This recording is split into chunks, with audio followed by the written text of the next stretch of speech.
오늘 또 함께 봉독한 말씀으로 말씀을 나눌 때에 하나님의 크신 은혜와 사랑이 깨달아지고 또 큰 은혜와 복을 받는 저와 여러분 되기를 주 예수님의 이름으로 축복합니다. 아멘. 히브리서 13장 8절에서 예수 그리스도는 어제나 오늘이나 영원토록 동일하시느니라. 변함없으신 예수님이십니다. 성품과 속성이 불변이실 뿐 아니라 예수님께서 성도님 한 분 한 분을 대하시고 인도하시는 방법도 어제도 오늘도 영원토록 동일하시다는 것입니다. 그러니까 오늘 이 본문 말씀을 통해서도 과거의 역사 가운데 하나님께서 인도하셨던 그 유형 패턴을 보시고 여러분 삶 속에 적용하시면서 오늘과 앞으로의 삶에 하나님께서 어떻게 우리의 삶을 인도하실지 기대하는 마음으로 주의 말씀 경청되어지는 시간이 되기를 주 예수님의 이름으로 축복합니다. 먼저 오늘 이사야 51장 2절에 보면 너희의 조상 아브라함과 너희를 낳았던 사라를 생각하여 보라. 아브라함이 혼자 있을 때에 내가 그를 부르고 그에게 복을 주어 창성하게 하였느니라.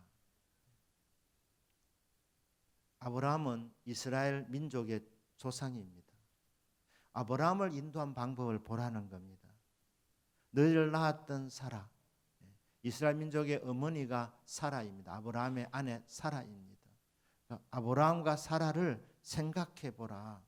아브라함이 혼자 있었을 때 하나님이 찾아오셔서 그를 불러주셨습니다.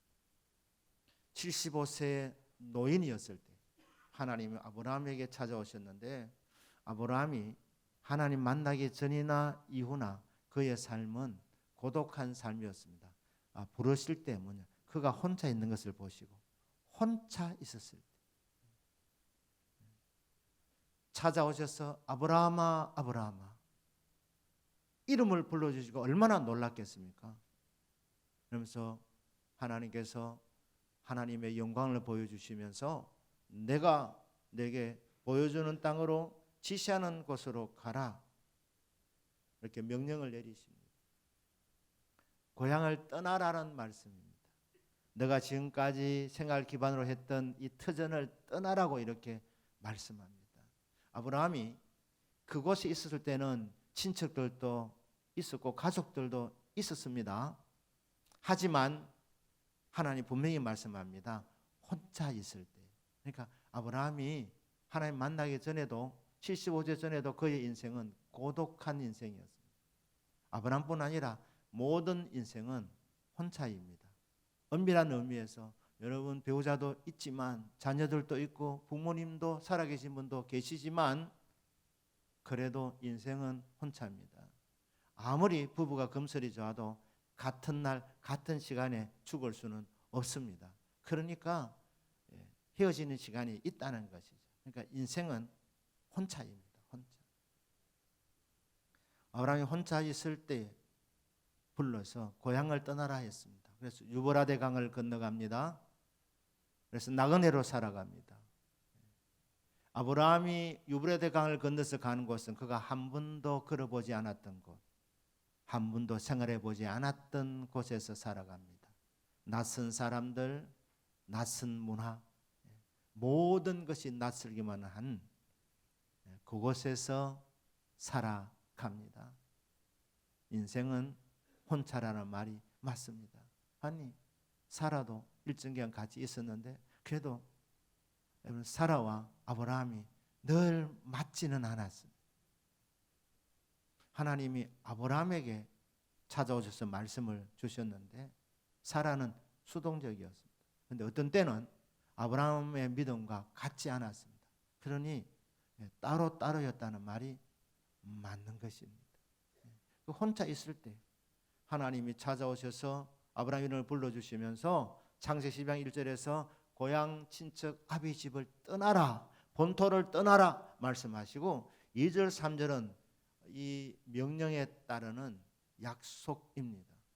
내가 너로 큰 민족을 이루어 자식이 없는 아브라함에게 75세 노인이었던 아브라함에게 이제 내가 자식을 낳을 수 있을까 포기했을 아브라함에게 하나님 말씀합니다. 한 명이 아니라 내가 너로 큰 민족을 이룬다. 약속하셨습니다. 내게 복을 주어 너는 복의 근원이 된다 말씀합니다. 내 이름을 창대하게 하리라. 내 이름을 크게 하리라. 어디 가든지 존경받는 사람이 되게 만들어 주겠다. 너는 복이 될지라. 너는 복덩어리다.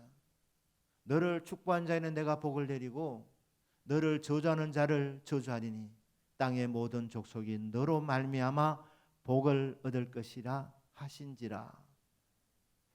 세상 모든 사람들이 어떻게 복을 받느냐, 저주를 받느냐, 행불행이 그들 스스로 만드는 것이 아니랍니다. 행복과 불행은, 복과 저주는 세상 모든 사람들이 아브라함을 어떻게 대하느냐에 의해서 결정되어진답니다.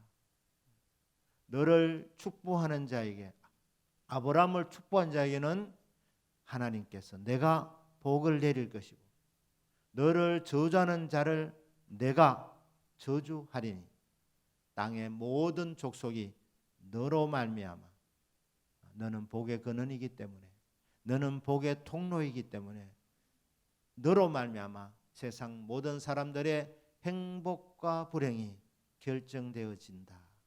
이게 창세기 12장 3절의 약속입니다. 그러니까 창세기 12장 1절은 명령이고 2절 3절은 이 명령을 순종할 때 따라오는 약속들입니다. 복에 대한 약속들입니다. 그래서 창세기 12장 1절에서 3절은 복된 명령이라 이렇게 말씀합니다. 복된 부르심이었습니다. 아브라함이 홀로 정말 있을 때 아무도 자기 아픔, 괴로움, 슬픔, 문제 알아주는 사람 없었을 때, 알아주는 것 같아도 진정한 만족이 되지 못하는, 위로가 되지 못하는 그 고독한 인생에게 하나님 찾아오셔서 이름을 불러주시고 그 아브라함에게 놀라운 약속들을 내려주신 것입니다.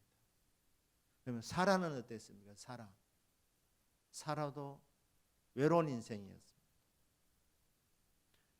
너희를 낳은 사라를 생각하여 보라. 어떻게 보면 사라는 더 외로운 사람이었습니다. 시집을 와서 남편 하나 보고 시집을 왔는데 이 남편이 어떤 때는 남의 편이 되기도 했습니다. 도움이 되지를 못하는 겁니다. 어느 날 아브라함이 사라에게 말합니다. 여보, 오늘 내가 하나님을 만나서, 그러면서 하는 말이 본토 친척 아비 집을 떠나래, 고향을 떠나라고 말씀하셔. 그런데 떠나면 내가 너로 큰 민족을 이루고 하나님께서 자녀들을 많이 주신대. 이 사라에게는 자식을 낳지 못했기 때문에 죄인 아닌 죄인 아닙니까? 그런데 아직 아브라함은 자식에 대한 이 꿈을 갖고 있었던 겁니다. 큰 민족을 이루어 주신대. 내 이름을 크게 만들어 주신대. 복이 되게 해 주신대. 복의 통로가 되게 해 주신대. 여보 떠납시다. 사라는 하나님의 음성을 직접 들은 것도 아니고 얼마나 소외감을 느꼈겠습니까? 하나님이 자기를 사랑하신다면 남편만 사랑하지 않고 자기도 사랑하시면 자기도 찾아와서 말씀하실 것 아닙니까? 그런데 남편에게만 말씀하는, 남편에게. 그래서 모든 것 청산하고 남편을 따라갔습니다. 약속의 땅에 와보니 그곳에서 바로 큰 민족을 이루어주시면 얼마나 좋겠습니까? 복의 근원이 되게 주셨다 하는데, 복이 된다고 너는 복된이라고 말씀하셨는데 복은커녕 기근이 왔습니다. 먹고 살기도 힘들어졌습니다. 고향을 떠나기 전에는 그래도 아브라함이 경제적으로는 부유해졌습니다. 그런데 하나님 만났다 해서 남편을 믿고 따라왔는데 경제적으로도 어려워졌습니다. 사라가 얼마나 힘들었겠습니까?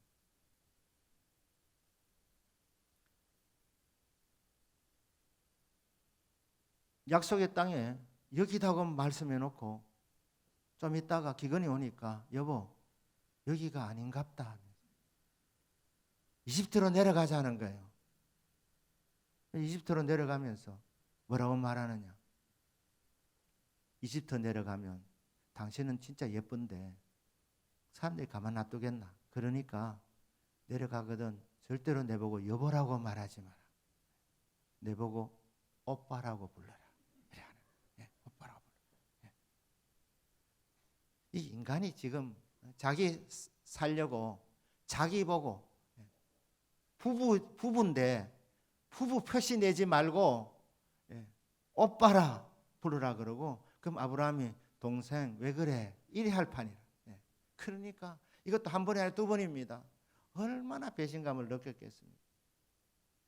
그리고 이 인간은 속도 모르고 손님도 얼마나 자주 불러오는지 오면 요리하라는 거예요. 요리하라는. 그런데 결정적인 게 왔습니다. 사라가 말입니다. 남편을 통해서 약속을 받았는데 사라는 아기를 낳지 못하는 불임 여성이었습니다. 그러다 나이가 들어가서 폐경이 왔습니다. 폐경. 그럼 어떻게 됩니까? 젊을 때도 아기를 못 가졌는데 경수가 끊어졌다면 그러면 아기를 가질 수 있는 확률은 없는 겁니다. 0%입니다. 그런데 나 하나님 음성 들었다 하면서 하나님 내 이름을 바꾸래. 아브라함에서 아브라함으로 열국의 아버지로 부르래. 여보 앞으로 내 이름을 아브라함이라 열국의 아빠시여 이렇게 부르라는. 그리고 당신 이름도 바꾸라는. 사레에서 사라로. 사라의 뜻이 열국의 어머니라는 뜻입니다. 지금 아이 한 명도 없고 아이를 못 낳는 상황인데 사라라고 불러. 열국의 어머니라고 그렇게 이제 이름을 불러주는 거예요.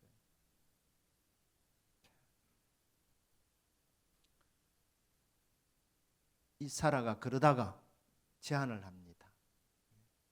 여보, 내 몸으로는 안 되는 거 알잖아. 그러니까 우리 집에 여종이 있잖아. 이집트 여인 하갈에게 들어가라. 그래서 그 여자를 통해서 아이를 가져라. 사라가 정말 결단 내린 거 아닙니까?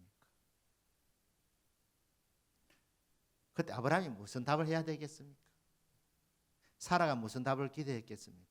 여보, 나는 자식 없어도 괜찮아. 당신이면 돼. 이 말을 듣고 싶지 않았겠습니까? 여성이라면. 아닌가 봅니다. 그런데 아브라함이 이렇게 제안을 해서 여보 나는 당신만 있으면 나는 만족해. 당신만 있으면 돼. 이 말이 나와야 되는데 뭐라? 그래 볼까? 그래 볼까? 그리고 들어간 거 아닙니까? 거기서 아이가 나왔습니다. 이스마엘입니다. 이 아이가 자랍니다. 여종 하갈에게서 수모를 받습니다. 멸시를 받습니다. 그것도 서럽고 남편에게 배신감을 느끼는 것도 괴롭고 사라는 외로운 인생이었습니다. 고독한 인생이었습니다. 여러분, 저와 여러분은 크기의 차이가 있지만 다 외로운 인생들입니다. 이 외로운 인생길에 배우자를 붙여주신 것은 배우자에게 너무 기대하라는 것이 아니라 기대하지 마시고 내가 먼저 사랑하고 베풀라고 붙여주신 배우자로 믿으시기를 주님 이름으로 축복합니다. 기대가 크면 반드시 실망이 옵니다. 자, 이 아이는 자라고 자기 몸은 아이를 이제 전혀 가질 수 없는 상황인데 이름도 사라에서 사라로 하나님께서 한수를 더 떠서 열국의 어머니라고 부르라고 하는데 진짜 사라가 답답한 것은 하나님이 자기에게 직접 말씀해 주시지 않는 거예요. 남편을 통해서 듣는 겁니다. 그런데 상황을 보니까 남편이 진짜 하나님 말씀을 바로 들었는지 안 들었는지 그것도 흔들리는 상황을 볼 때, 이런 상황 가운데서 어느 날 아브라함이 전에 하던 대로 손님 세 사람을 집으로 모시고 옵니다. 그리고 사라에게 말합니다. 여보, 요리 좀 부탁합니다. 그래서 요리를 했습니다. 맛있는 요리를 먹으면서 손님 세 사람 중에 한 사람이 사라가 어디 있느냐 묻습니다. 사라가 장막에 있습니다. 그런데 내년 이맘때에 사라에게 아들이 있으리라. 엄청난 말씀을 들은 겁니다. 사라가 그 말을 들으면서 웃었습니다. 이게 기쁨의 웃음이 아니었습니다. 비는 오지 않았지만 비웃음이었습니다. 비웃음.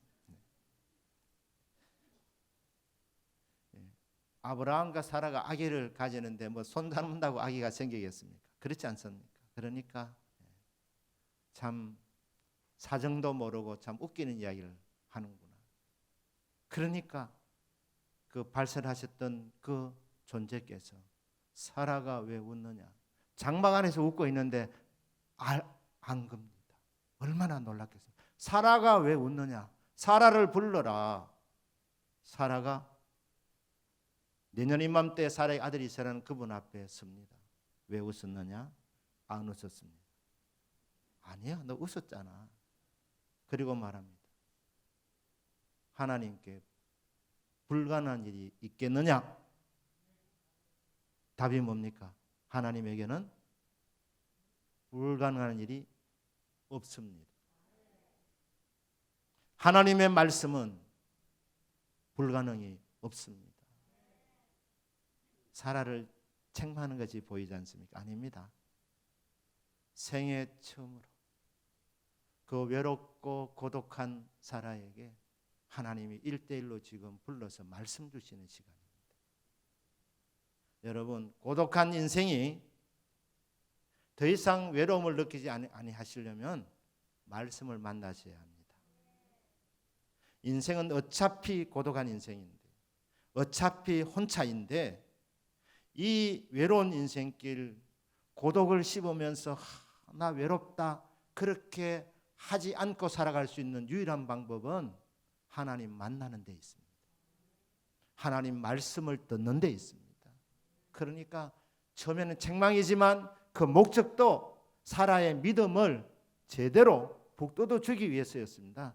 사라를 불러가지고 웃었잖아 한 것은 이분이 지금 장막 뒤에, 장막 안에서 부엌에서 지금 일하고 있지만 부엌에서 생각하는 것, 웃는 것까지도 다 보고 알고 계시는 전능자라는 것을 알려주시기 위해서 그렇게 지적하고 있는 겁니다. 너 웃었다고 그렇게 말씀하시고, 하나님의 말씀에 불가능한 일이 있겠느냐, 하나님에게 안 되는 일이 있느냐, 이렇게 말씀하실 때에 사라가 그때 전능하신 하나님의 말씀을 직접 들은 거예요. 인생에 직접 1대1로 아브라함을 통해서, 남편을 통해서 들은 것이 아니라 직접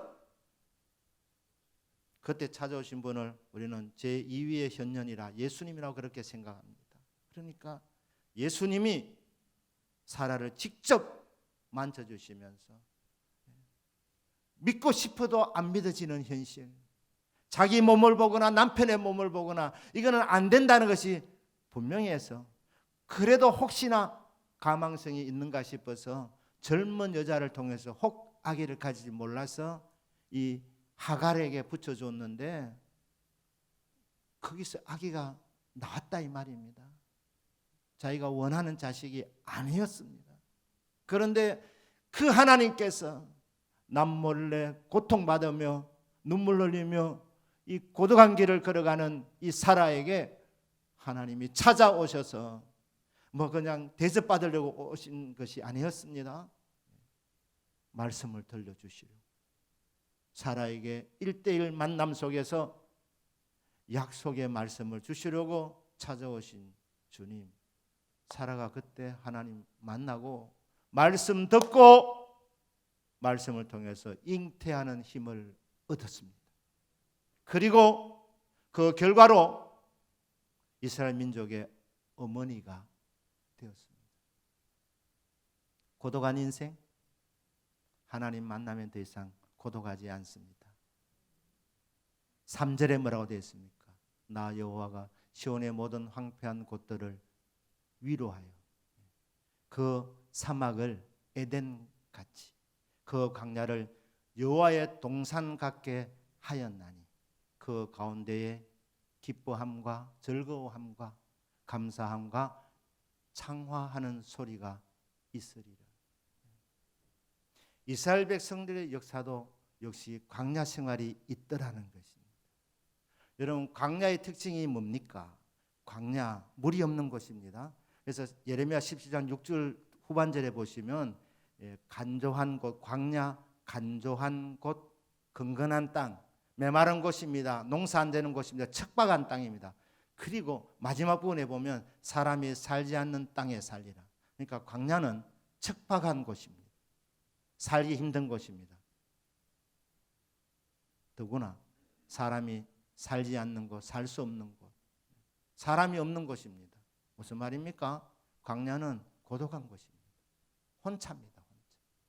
이스라엘 백성이 40년 동안 이스라엘 백성이 다른 도와주는 사람 없이 물과 모든 것이 희박하고 귀한 곳, 그곳에 40년 동안 지나가는 그 생활은 고독한 40년이었습니다. 외로운 40년이었습니다. 광야 생활을 한 것입니다. 여러분, 광야만 광야가 아닙니다. 높은 산도 광야예요. 높은 산이 거친들이 초막이나 궁궐이나 내주 예수 모신 곳이 그 어디나 하늘나라. 믿으십니까? 우리가 살다 보면 높은 산, 험산줄로 올라갈 때가 있습니다. 그것도 주님 함께 하시면 하늘나라 천국이라는 말입니다.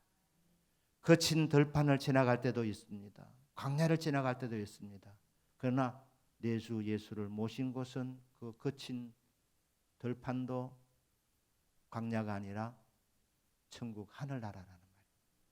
초막에 살아도 주님 모시면 천국이고, 궁궐 같은 곳에 살아도 하늘나라입니다. 어디에서 살든지 주님 모시고 살면 그 어디나 다 하늘나라입니다. 역으로 말해도 같은 말입니다. 높은 산에 올라가든지 거친 들판을 지나가든지 초막에 살든지 궁궐 같은 곳에서 살든지 그 어디에 살아도 내 주님이 안 계시면 그곳은 광야입니다. 주님이 없으면 고독한 것입니다. 하나님께서 인류를 창조하셨습니다. 그리고 아담과 하와를 에덴 동산에 살게 하셨습니다. 에덴이라는 뜻이 쾌락이라는 뜻입니다. 우리가 워낙 죄 많은 인생들이라 쾌락 그러면 죄와 연관시키는데, 죄가 없는 상태에서 쾌락은 정말 좋은 것입니다. 그래서 쾌락이라 그러기도 하고 행복이라 그러기도 하고 향락이라 그러기도 합니다. 여러분, 죄 안 지으면서도 얼마든지 즐겁고 행복을 누릴 수 있습니다. 쾌락이 있고 향락이 있고 행복이 있습니다. 에덴 땅이 그런 곳이었습니다. 그런데 인간이 선악과를 따먹고 범죄하고 나서 하나님이 추방하십니다. 왜냐하면 죄인이 거룩하신 하나님과 같이 있으면 죄인이 거북하여지기 때문에. 왜? 자기의 죄가 다 드러나기 때문에 있기가 거북한 겁니다. 하나님이 아시고 내보냈습니다. 그때부터 모든 인생은 고독한 인생이 됩니다. 광야 생활입니다.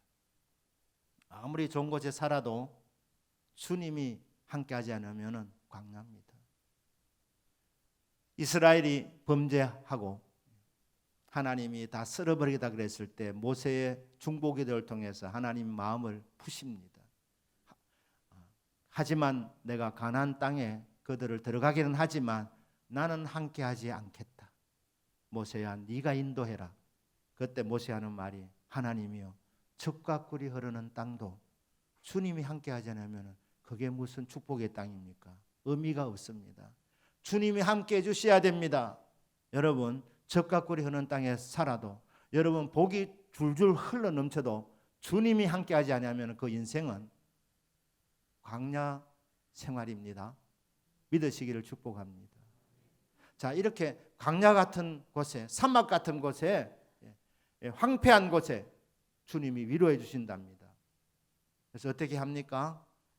그곳이 말입니다, 하나님께서 회복시켜 주셔서 기뻐하는 소리, 감사하는 소리, 즐거워하는 소리, 창화하는 소리, 크게 떠드는 소리, 아이들 소리가 들리고 어른들의 소리가 들리고 짐승들의 소리도 들리고 공중의 새들까지도 깃들어서 지저귀는 이런 창화하는 그런 낙원으로 바뀌게 해 주신다는 것입니다. 이게 미래에 일어날 일이지만 너무 확실하기 때문에 과거형을 썼습니다. 반드시 이루어질 것이라는 것입니다. 과거에 지난 날 보아라. 아브라함을 보아라. 사라를 보아라. 이스라엘의 역사를 보아라. 하나님께서 어려울 때마다 함께하여 주셔서 정말 기가 막힐 웅덩이 그 수렁에서 건져주셨던 하나님이 아니냐. 그러니 지금 너희들이 고난받는다고 이상하게 생각하지 마라.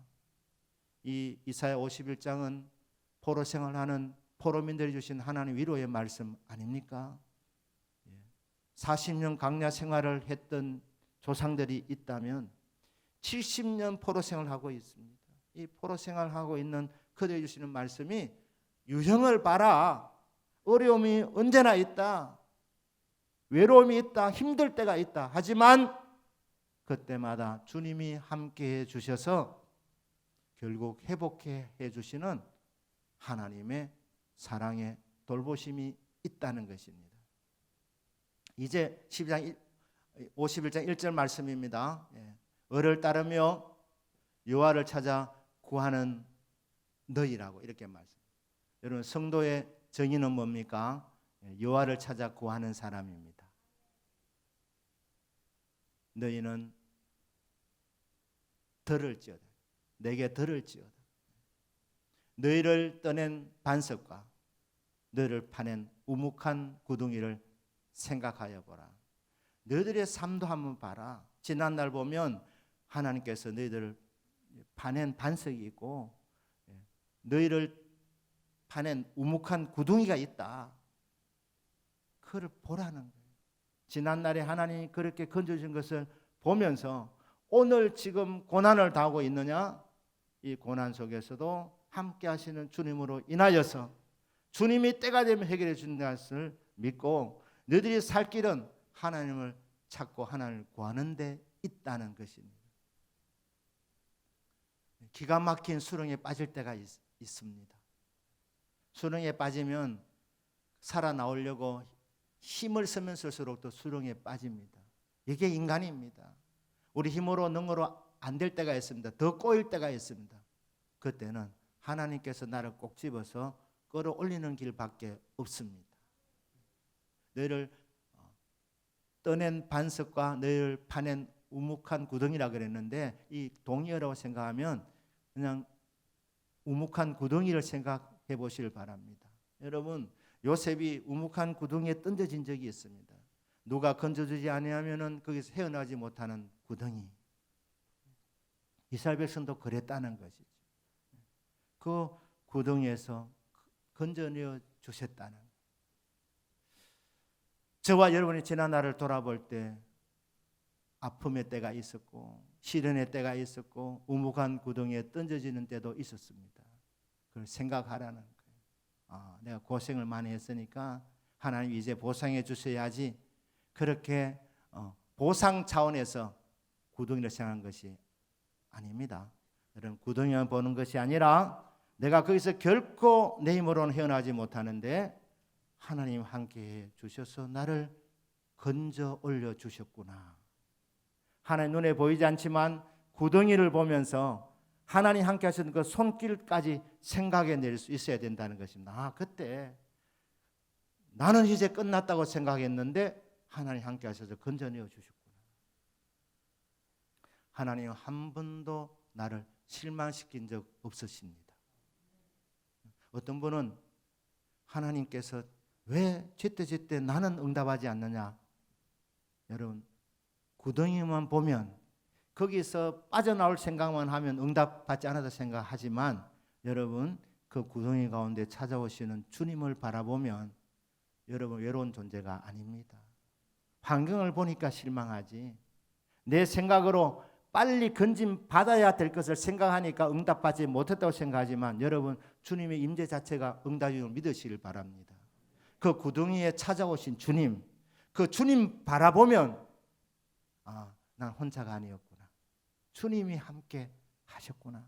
고맙습니다 하면서 주님 바라보면서 주님과 교제하며 위로를 받다 보면 주님은 쉬지 않는 분이시니까 내가 모르는 시간에 지나놓고 보면 주님 품 안에만 안겨 있는데 지나놓고 보니까 그 웅덩이도 빠져나오게 된 나를 보게 된다는 말씀입니다.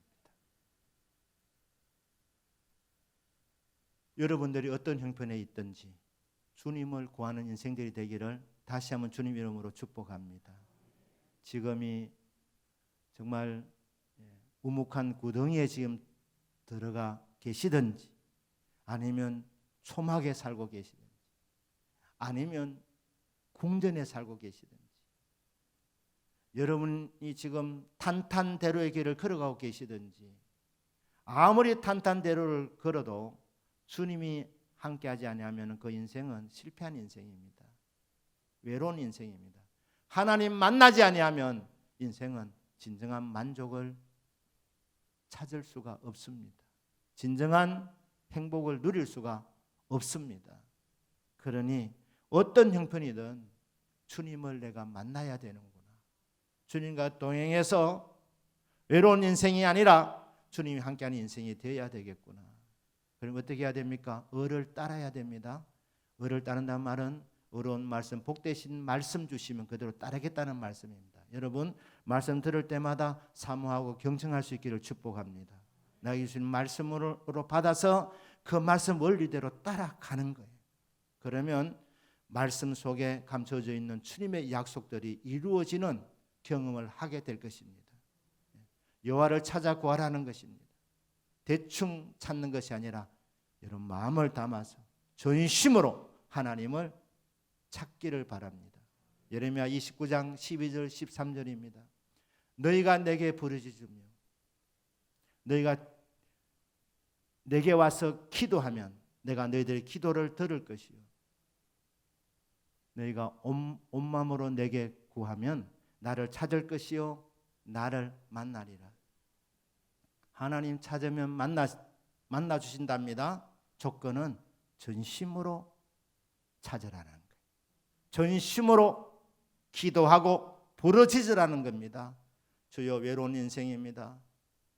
주님만이 참된 위로와 만족을 주시는 분이오니 하나님이여 내 남은 인생 하나님 한 분을 나의 벗으로 삼아 참 외람되지만 하나님 나의 친구로 삼아 일평생 동행하기를 원합니다. 주여 만나 주시옵소서. 이런 절박한 심령을 가지고 주님 앞에 나와서 내게 기도하면 전심으로 나를 찾으면 내게 구하면 부르짖으면 그러면 나를 찾을 것이다. 만날 것이다. 분명히 약속이 되어져 있습니다. 여러분 고난이 있으시다면 오히려 이것을 더 계기로 삼으셔서 여러분 기도가 절실하게 되도록 하나님이 주신 기도의 제목이구나 생각하고 이 문제 해결을 위해서 기도하기보다는 문제 가운데 찾아오실 주님을 찾고 구하셔서 남은 생에 주님을 벗으로 삼아 주님과 동행하는 복을 받기를 원합니다. 초막에 살든 궁궐에 살든 그 어디나 주님 모시면 하늘나라입니다. 주님 모시면 더 이상 외롭지 않습니다. 저와 여러분 모두에게 주님을 친구로 삼아 주님과 동행하는 복된 남은 일생이 되시기를 주 예수님의 이름으로 축복합니다. 아멘. 우리 기도하십시다.